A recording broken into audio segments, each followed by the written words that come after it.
My name is Jacob Morrison, I'm 32 years old, and for the last 3 months, my life has felt like a bad psychological thriller I can't turn off. My former best friend is Eric Dalton, 33. I'm sitting in my apartment in Albany, New York, on my 5th cup of coffee, watching rain stream down the window pane, and trying to figure out where the line is between the right to compassion and the right to self-respect. My phone has finally fallen silent after a week of constant buzzing, but the quiet now sounds louder than any notification. I need an outside perspective because my own judgment is clouded by years of guilt, unspoken love, and the nuclear social fallout I may have triggered myself. Eric and I grew up in the same block of a typical American suburb. Our moms met in a mommy group.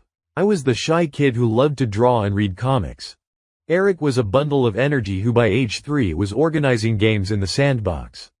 We complemented each other. He dragged me out of the house on adventures, I came up with stories for our games.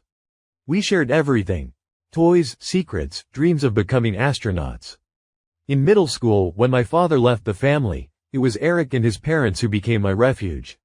I slept on their pull-out couch for weeks at a time while my mom tried to make ends meet. Eric was my brother in every way but blood. We swore to each other it would always be that way. Caitlin Evans entered our lives in our senior year at Midtown High. She'd moved from Boston after her parents' divorce. She wasn't like other girls at school. She wore band t-shirts no one had heard of, quoted Catch-22*, and laughed so genuinely it infected the whole hallway. We both, Eric and I, fell for her instantly. But if my love manifested in stuttering when I talked to her and slipping my hand-drawn sketches into her locker, Eric acted with his trademark confidence. He invited her to the movies with our whole group, dedicated her favorite song on the school radio, stood up to a school bully who bothered her. She fell for him. It was obvious. And I fell for both of them. For their glow together. I became the third wheel they, in their kindness, stubbornly refused to see as extra. Our trio nights with pizza and video games became a sacred tradition. I watched their love bloom and buried mine deep inside, convincing myself this was how it should be. That the happiness of the two most important people in my life was my happiness. At prom, Eric made that grand, public declaration of love to Caitlin in the gym, to their song. I clapped until my palms hurt while something inside me finally snapped. I made myself a vow. I would be the best friend, the best man at their wedding, the best Uncle Jake to their future kids. It was my atoning sacrifice to the altar of friendship. And that's what happened. I went to college for graphic design in the city. They went together to a state university. We called every week. I visited on weekends. I was the best man at their beautiful lakeside wedding when I was 25. I gave a toast that made everyone cry, and every word was true about my love for both of them, though the meanings of that love were different for each. I opened my small studio, they bought a house. Eric built a fast career in financial consulting. Caitlin became a successful editor at a local publishing house. Life seemed to be following the perfect script. The diagnosis landed like a verdict. Primary peritoneal serous carcinoma, rare and aggressive. Caitlin was 29. The treatment marathon began. Surgeries, chemo, clinical trials. Eric outwardly became a rock. He started a blog, Caitlin's Battle, which quickly gained thousands of followers. He wrote about hope, faith, and small joys. He became a local hero, a model of devotion. Companies sent them free stuff, local media did stories. And I was there, in the shadows. Driving Caitlin to appointments when Eric had important meetings, he'd say, "Jake, you understand, I need to keep the insurance and income going." Sitting with her through nauseous nights, reading her favorite books aloud. We talked a lot during those quiet, sick hours. About life, fear, books. Never about my feelings. That was sacred ground I didn't dare tread.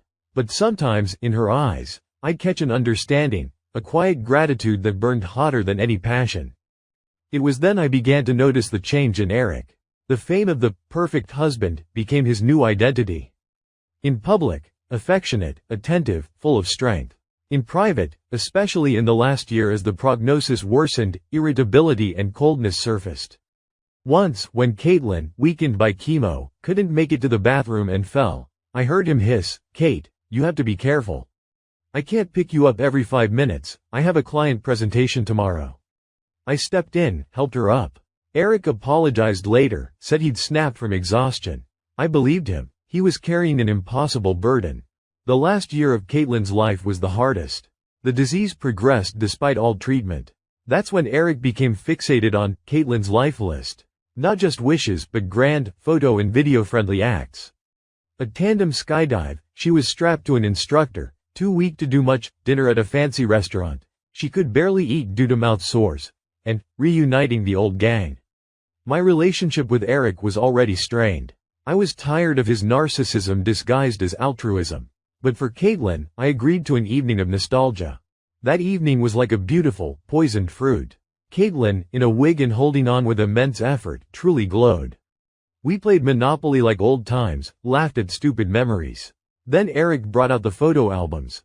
He guided us through the pictures like a tour guide in the museum of our past happiness. Here we are at the beach. There's your ridiculous haircut, Jake. Here's Caitlyn beating us both at poker. His voice cracked. You know, guys, I've been thinking a lot. Our trio, it was the purest thing in my life. And Caitlyn's biggest regret is that this damn disease tore us apart. She wants to go knowing that you and I, Jake, are real brothers. That we'll hold on to each other. My heart clenched. I looked at Caitlyn. She was smiling, but her eyes held sadness and something else, almost an apology. Like a fool, I took the bait. My own longing for that old friendship, for a sense of belonging, took over. I want that too, Eric, I said sincerely. For all of us. His face lit up with triumph, that expression I'd seen before when he won a tough contract. Great, because I'm going to need your support. Not just now, but after. I'll need my brother to get through this. I can't do it alone. He shook my hand, as if sealing a deal. A deal whose terms only he knew.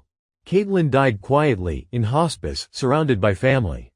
I stood in the doorway, watching Eric sob, holding her hand.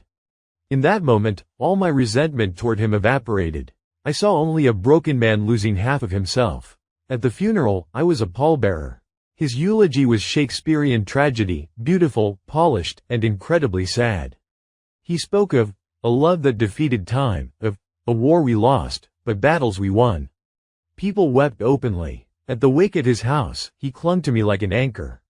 Every guest, after offering him condolences, would turn to me. Jake, it's so good of you to stick by him. Don't leave him alone. I nodded, feeling the steel vice of obligation tightening around my life. The first months of grief and tyranny. The first weeks were predictably hard. Late-night calls, rambling monologues, tears. I was there. I delayed deadlines, rescheduled client meetings. My already precarious business began to crack. But I saw it as my price for loyalty to Caitlyn, for that ancient vow of friendship. Then the tone began to shift. Requests became demands. Jake, come over, we need to sort through her closet. I can't do it alone. I went. Jake, my sink is broken, need you to fix it. I fixed it. Jake, I won't survive the weekend alone. Plan to be here from Friday to Sunday. When I first tried to politely decline, citing a pressing project, which was true, an icy pause hung on the line. A pressing project, he repeated in a flat, emotionless tone. I see. When my wife died, I cancelled all my projects. But I guess we all have different levels of dedication. You promised, Jake. You promised her. Do you want her looking down from heaven seeing you abandon me in my darkest hour? It was a low blow.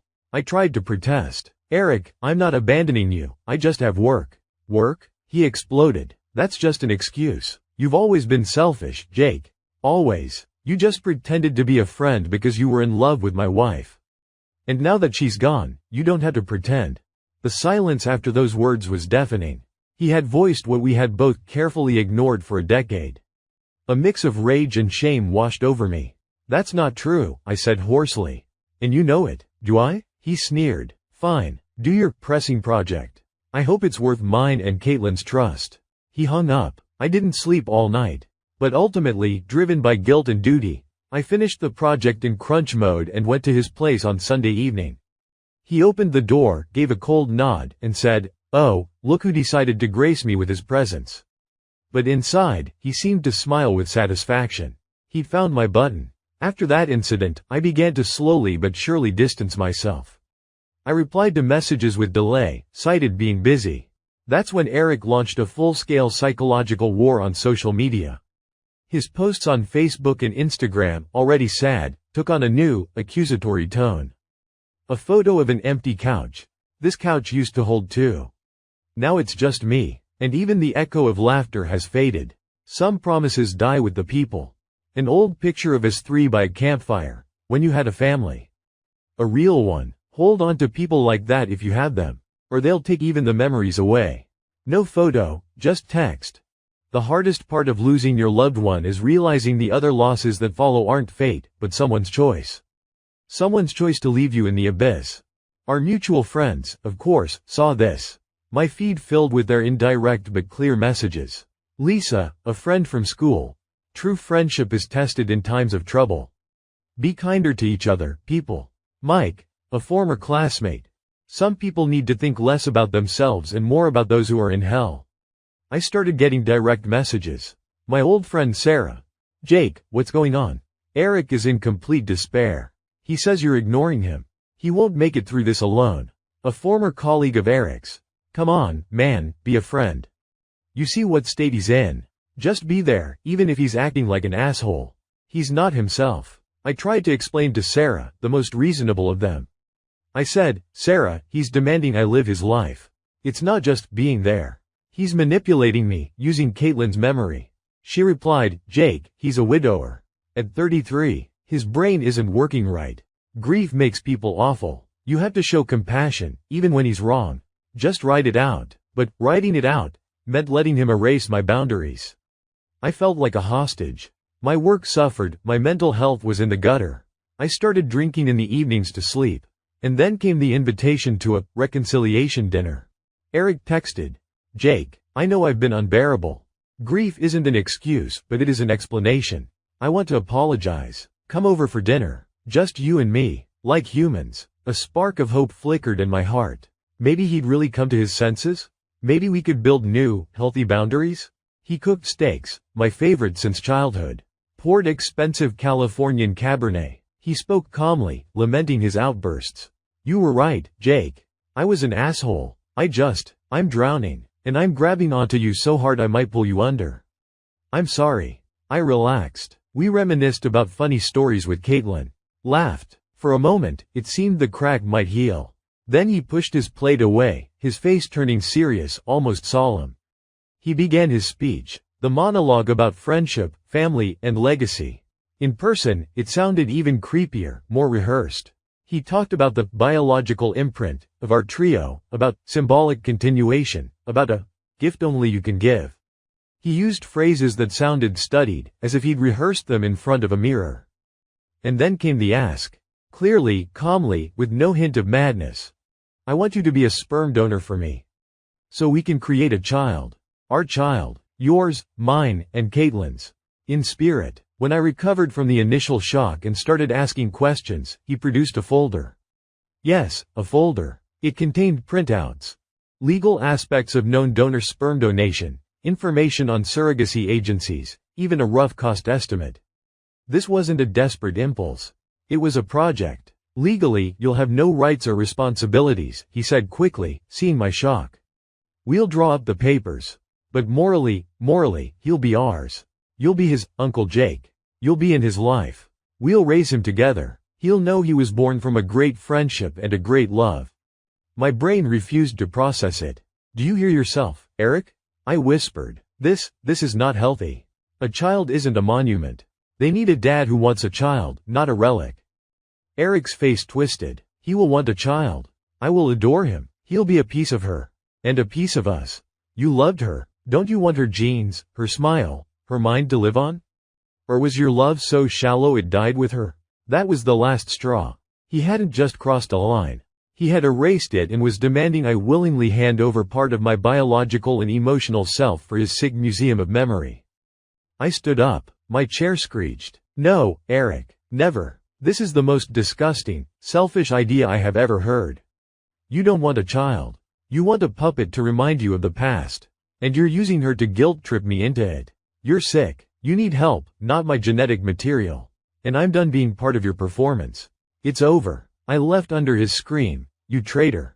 You always envied us. You want her to die completely. The door slammed, cutting off his shouts. My hands shook so badly I could barely start the car. The silence lasted until morning. Waking up, I saw dozens of notifications. Eric had fired off a long voice message in our mutual WhatsApp group, about 20 people, including school friends, Caitlin's relatives, and mutual acquaintances.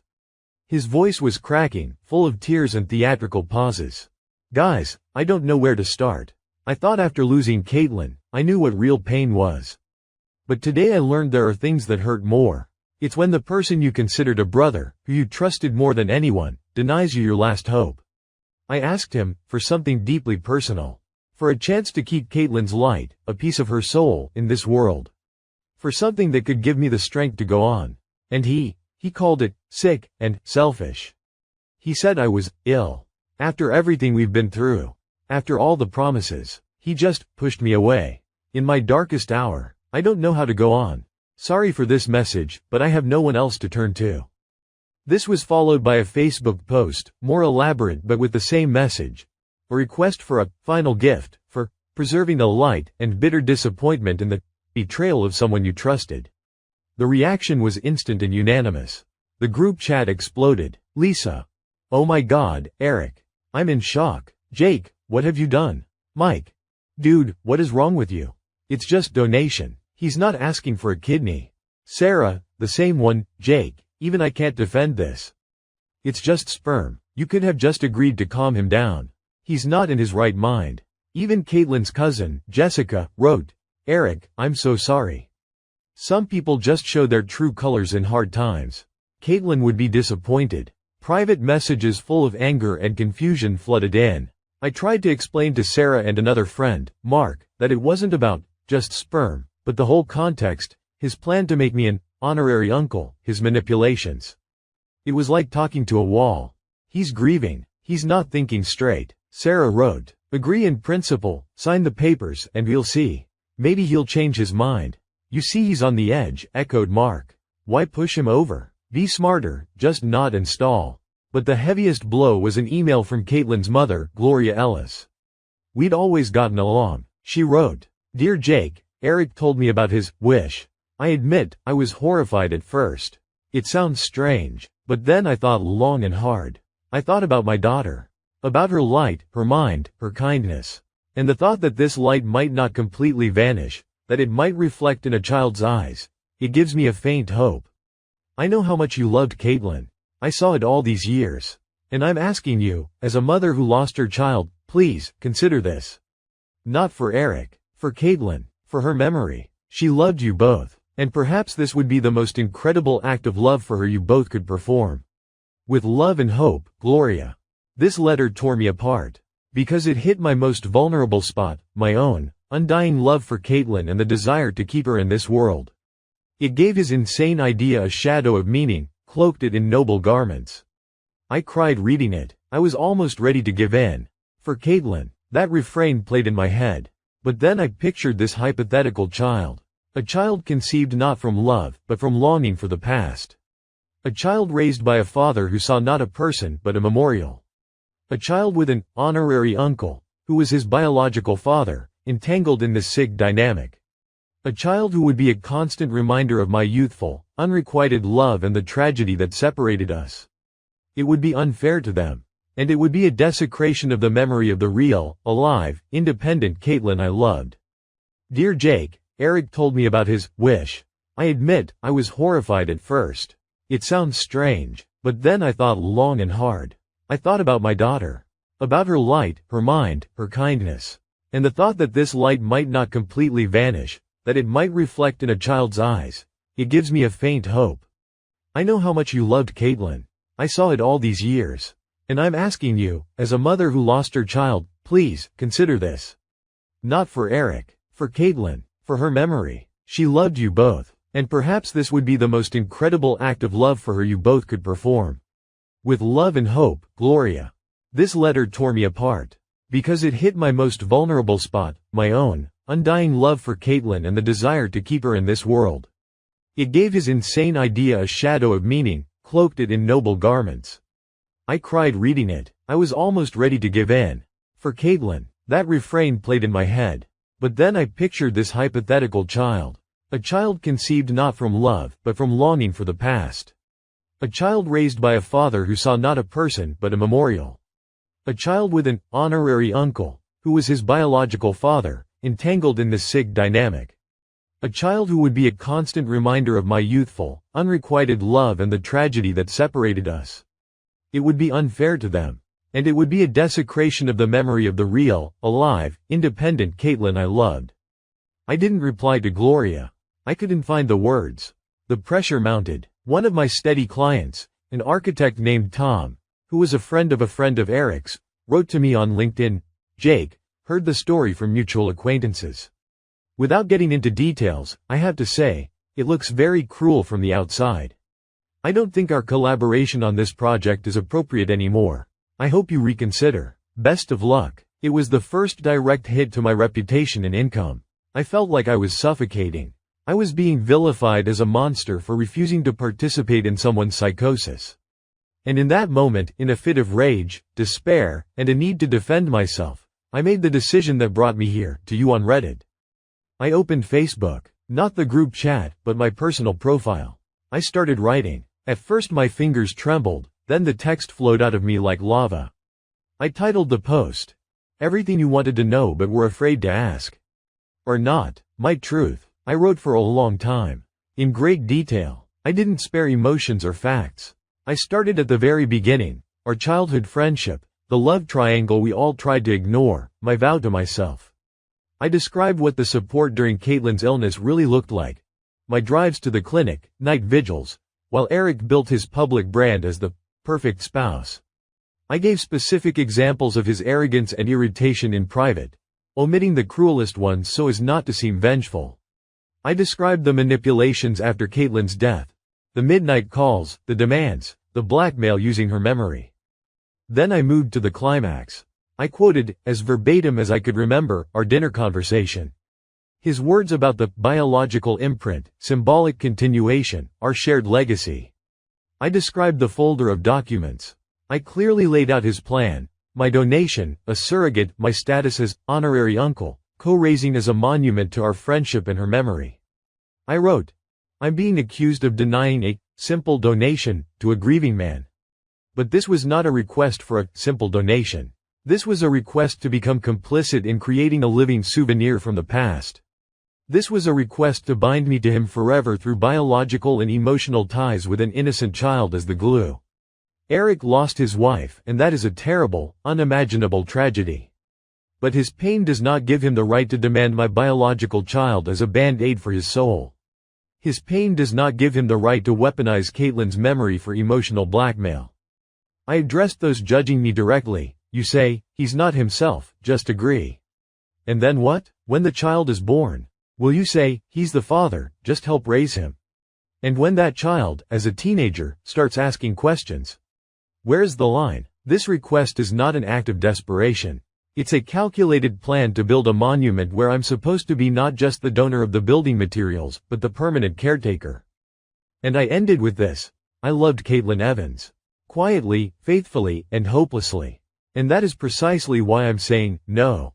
Because real love for her is respecting her memory as something whole and beautiful, not as a source of spare parts for someone's projects. It's wanting her to be remembered as she was, not as a genetic template for a child conceived in such a tortured and unhealthy context. I refuse. I'm breaking this toxic cycle. And if that makes me a monster in your eyes, well, I'll have to live with that. But I will no longer live in lies and manipulation. Rest in peace, Caitlin. I hope, wherever you are, you understand.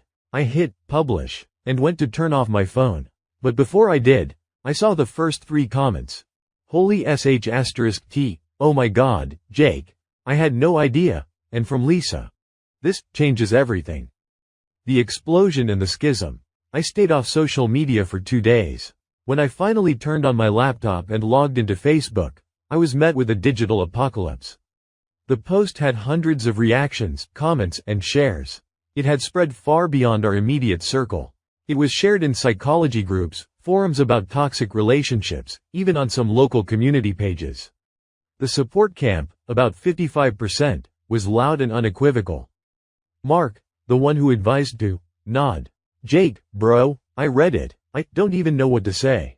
You were right. I was blind. This isn't grief, this is pure abuse. Sorry I didn't believe you right away. If you need anything, I'm here. Sarah. I'm deleting all my previous messages. Jake, this is monstrous. Absolutely monstrous. Eric has serious problems. You did the right thing protecting yourself and a potential child. I'm horrified at my own naivete. Strangers. Run, Forrest, run. This is horror movie level. I'm a therapist. This is a classic case of narcissistic personality disorder exacerbated by complex grief. The request isn't a request, it's an act of total control. You were his resource supplier, emotions, labor, and now genetic material. You are absolutely right. Dude, you're not a traitor. You're the only sane person in this story. A child is not therapy. Jessica, Caitlin's cousin, Jake. Gloria showed me your post. We talked. We were both shocked by Eric's request. We didn't know the details. We thought it was just some weird, harmless idea. We're sorry we judged you. We'll talk to Eric. He really needs help. Caitlin's mother, Gloria, sent me a private message. Jake, my dear. I read everything. I cried. You were right. Every word. I let my own grief blind me. The thought of a grandchild, of a piece of Caitlin continuing, it clouded my judgment. What Eric is asking for is wrong. On every level. Thank you for stopping it. And please forgive me for that email. I shouldn't have sent it. Lisa, who changed her tune after the shock. Okay, we get it, he's unwell. But why air all this dirty laundry publicly? You dragged Caitlin's memory through the mud for the whole internet. You made her husband look like a lunatic for everyone to see. You could have handled this privately. You did it out of spite. Mike. 2 words, low blow. Yeah, he lost it. But you finished him off. Publicly. Now the whole town will laugh at him. Did you think about what he might do to himself? Aida? Yeah, bro, YTA. A huge one. Former classmates. There are things you just don't do. Even if you're right, you crossed a line. Now you're both covered in mud. Caitlin deserved better than this public dumpster fire. From both of you. Eric's relatives, his aunt. I always knew you were a bad influence on Eric. Jealousy ate you up. Now you're trying to destroy his life completely. God be your judge. Don't you dare come near our family again. There were neutral comments too, about 10%, everyone needs a therapist. Everyone. Immediately. Eric's response came 8 hours later. It was short and chilling. A post with no photo, just text. Congratulations. You finished off the little I had left of my human dignity. You took our personal tragedy, our most intimate, sincere, though apparently, sick, in your eyes, impulses, and dumped them out for the crowd's amusement. You turned the memory of the love of my life into a circus. You made me a laughingstock. I hope your truth keeps you warm at night. You are no longer a person in my eyes. You are just a lesson. A costly, painful lesson. Enjoy your victory. You won't hear from me again. After that, his social media profiles went private, and he wrote, "Bye all," and left the group chat. The current situation. A week has passed. The storm is slowly subsiding, but the aftermath is clear. The schism in our circle, our mutual friends are roughly split in half. Some are fully on my side, apologizing for not understanding. Others believe that while I was right in substance, I crossed all lines with the public exposé, and are now maintaining neutrality, distancing themselves from both of us. Caitlin's family, Gloria and her sister, Jessica's mom, openly support me. They are trying to get Eric to see a therapist. Caitlin's father, always reserved, sent a text. Thank you for not letting that happen. My family.